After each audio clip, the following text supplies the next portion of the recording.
हरियाणा की इस पवित्र धरती की आवाज सब कोई हर स्थान तक जानी चाहिए। बोलिए भारत माता की, भारत माता की, वंदे वंदे।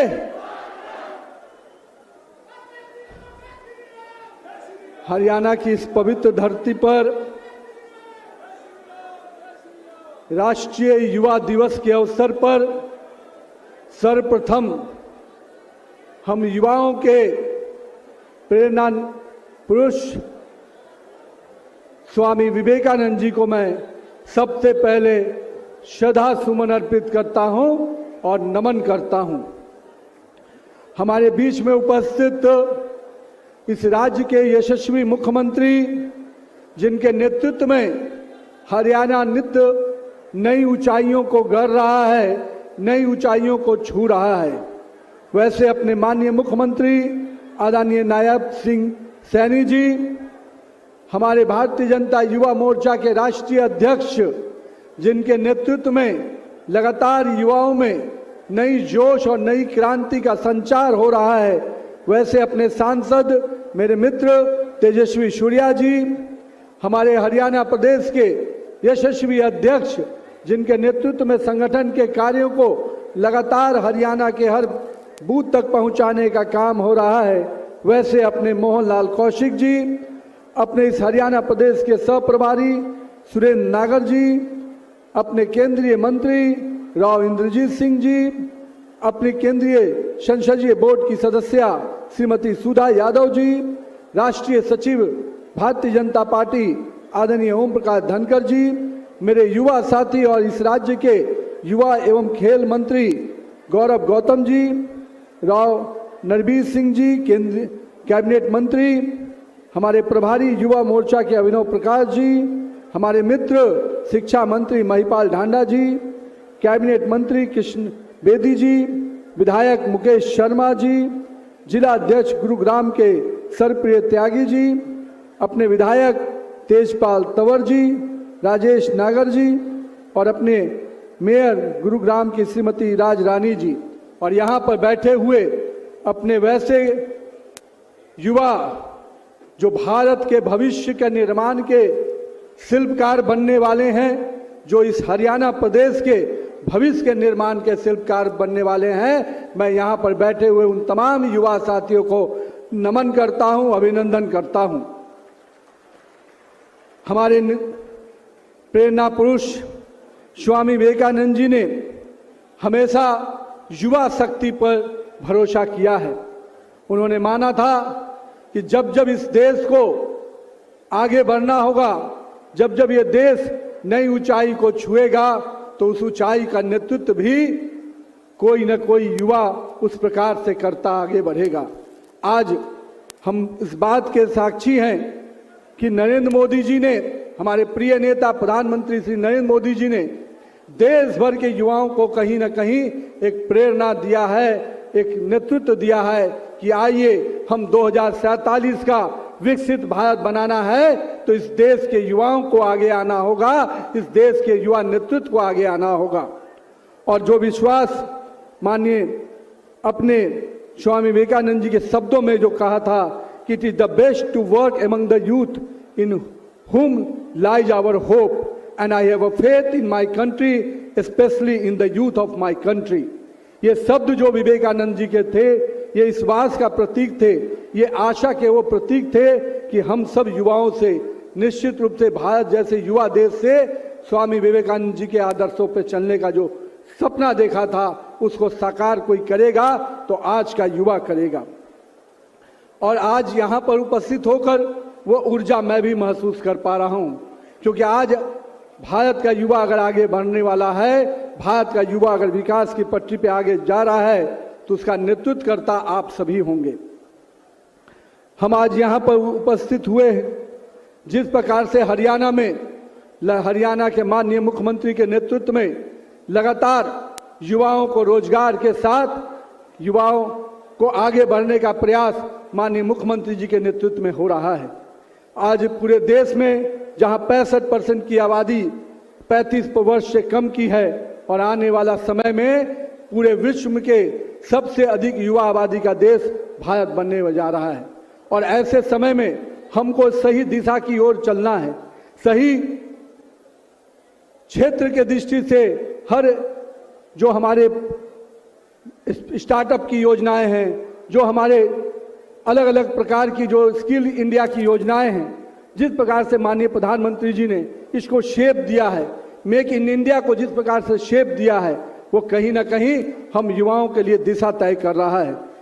युवा का मतलब माननीय प्रधानमंत्री जी के शब्दों में मैं मानता हूं कि यूथ इज यूनाइटेड फॉर विकसित एंड आत्मनिर्भर भारत। यानी अगर इस देश को आगे बढ़ाना है तो आत्मनिर्भर भारत के स्वरूप को आगे बढ़ाना है। और आज का युवा जिस प्रकार से बड़ी संख्या में स्टार्टअप के साथ साथ नई पीढ़ी का युवा बड़े संख्या में नए स्टार्टअप करीब 1.5 लाख से अधिक स्टार्टअप्स के क्षेत्र में आज हमारे यहाँ काम हो रहा है।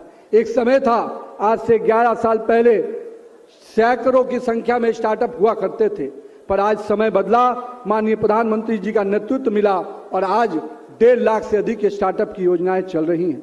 ये दिखाता है कि आज का युवा केवल जॉब सीकर्स नहीं, जॉब गिवर्स बन रहा है। रोजगार पाने वाला नहीं, रोजगार देने वाला बन रहा है। ये सोच आया है तो अपने नेता आदरणीय श्री नरेंद्र मोदी जी की सोच के आधार पर आया है। आज जब देश का युवा भारत की टेक्नोलॉजी क्रांति जिस प्रकार से आगे बढ़ रही है, एक समय था जब हम 4G में हम दुनिया का अनुसरण करते थे, 5G में हम पूरी तरह से कदम मिलाकर चलने का प्रयास कर रहे थे, पर अब 6G की क्रांति आ गई है, जहां नेतृत्व भारत का युवा कर रहा है। भारत का सॉफ्टवेयर से लेकर हर टेक्नोलॉजी में भारत का युवा कर रहा है। आप चले जाइए सिलिकॉन की वैली में, आप जाकर देखेंगे तो सिलिकॉन वैली में अगर बैठा हुआ व्यक्ति में से अगर 50% युवा भारत का है, जो भारत के सिलिकॉन वैली में भी भारत का नेतृत्व कर रहा है। ये बात इसलिए मैं आज यहाँ पर कह पा रहा हूँ कि उस दिशा में भारत का युवा लगातार आगे बढ़ रहा है। हम लोग जानते हैं कि आज के युवाओं को जिस प्रकार से जोश है, उसको दिशा देने का काम कोई कर रहा है तो हमारे नेता आदरणीय श्री नरेंद्र मोदी जी कर रहे हैं। उन्होंने भारत में जिस प्रकार से युवाओं को आगे बढ़ाने के लिए कई योजनाएं लाई, उसी प्रकार से सामाजिक जीवन में भी उन्होंने आह्वान किया। पिछले वर्ष 15 अगस्त को 2 साल पूर्व उन्होंने कहा था कि अगर भारत को आगे बढ़ना है तो भारत के लाखों युवाओं को सामाजिक जीवन में, राजनीतिक जीवन में आना होगा। उन्होंने इनको आगे आने का न्योता दिया, पर राजनीति में आने के साथ साथ एक सकारात्मक सोच के साथ आगे बढ़ना है। आज भी कुछ लोग राजनीति कर रहे हैं जो पार्ट टाइम भी राजनीति करते हैं, लेकिन मैं ये मानता हूं भाजपा का वर्कर, भाजपा का कार्यकर्ता पूरी तरह से पैशन के साथ राजनीति करता है, फुल टाइम राजनीति करता है, ताकि देश की सेवा में वो समर्पण भाव से काम कर सके। हम मानते हैं कि आज के युवाओं को राजनीति में अगर आना है तो शॉर्टकट से बचना होगा। ये शॉर्टकट हमेशा हमारे लिए परेशानी का सबब बनता है। राजनीति करने वाले लोगों को मैं यही कहूंगा कि मेरे युवा साथियों, राजनीति 100 मीटर का रेस नहीं, राजनीति एक लॉन्ग मैराथन है। इसमें स्पीड का टेस्ट नहीं, इसमें स्टेमिना का टेस्ट होता है। आइए पेशेंस के साथ, स्टेमिना के साथ हम आगे बढ़े और इस देश की राजनीति को विश्व गुरु में अगर भारत को बनाना है, नए जनरेशन के साथ आगे बढ़ना है, तो हमको अपने धैर्य के साथ, अपनी सही दिशा के साथ आगे बढ़ना होगा। आज जिस प्रकार से हम देख रहे हैं, एक समय था जब भारत में निवेश के संभावनाओं पे लोग विचार करते थे कि भारत में निवेश करे कि नहीं करे, पर माननीय प्रधानमंत्री जी ने जिस प्रकार का नेतृत्व दिया है, आज विश्व में सबसे बड़ा, अगर कह सकते हैं कि सबसे अच्छा लैंड जहां पर लोगों को निवेश करने का अवसर मिलता है, तो लोग मानते हैं कि भारत में निवेश करना सबसे हितकर होता है। ये नए भारत की तस्वीर है मित्रों, और यही कारण है कि जब हम लोग जॉब सीकर्स और गिवर्स की बात करते हैं, तो जब एक समय था जब मोबाइल की कंपनियां जो बनती थी, जो मोबाइल का मैन्युफैक्चरिंग होता था, तो अधिकतर मोबाइल मैन्युफैक्चरिंग यूनिट बाहर रहती थी। और आज वो युग है कि आज देश भर में सेकेंड मोबाइल की मैन्युफैक्चरिंग यूनिट भारत में है। ये भारत के नए प्रभाव को दिखाता है।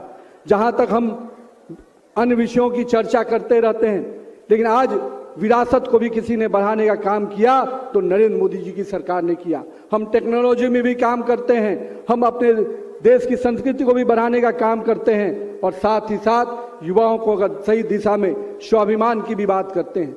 आज माननीय प्रधानमंत्री जी ने जिस प्रकार से सोमनाथ के उस स्वाभिमान गौरव को आज मनाने का काम किया, ये हम सब भारतवासियों के लिए गर्व का विषय है, क्योंकि आज से 1000 साल पहले जिस प्रकार से इस भारत की जमीन को रौंदने का काम जिन लोगों ने किया था, आज भारत अपने उस स्वाभिमान को पुनः प्राप्त कर आज सोमनाथ का वो भव्य मंदिर हमारे नए स्वाभिमान को, हमारे बढ़ते हुए स्वाभिमान को दिखाता है।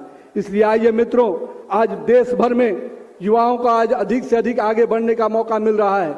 हम सभी युवा साथियों से यही कहेंगे कि ये बदले हुए भारत में आपको भी आगे बढ़ना है। आइए मिलकर काम करें। माननीय प्रधानमंत्री जी का जो सपना है कि सबका साथ, सबका विकास, सबका प्रयास और सबका विकास की जो नारे हैं, उस नारे के साथ हम सबको आगे बढ़ना है। जो विश्वास उन्होंने हम सबके बीच पैदा किया है, जो विकास की योजनाएं उन्होंने लाई है और जो हमसे उम्मीद करते हैं वो प्रयास भी हम सबको मिलकर करना है।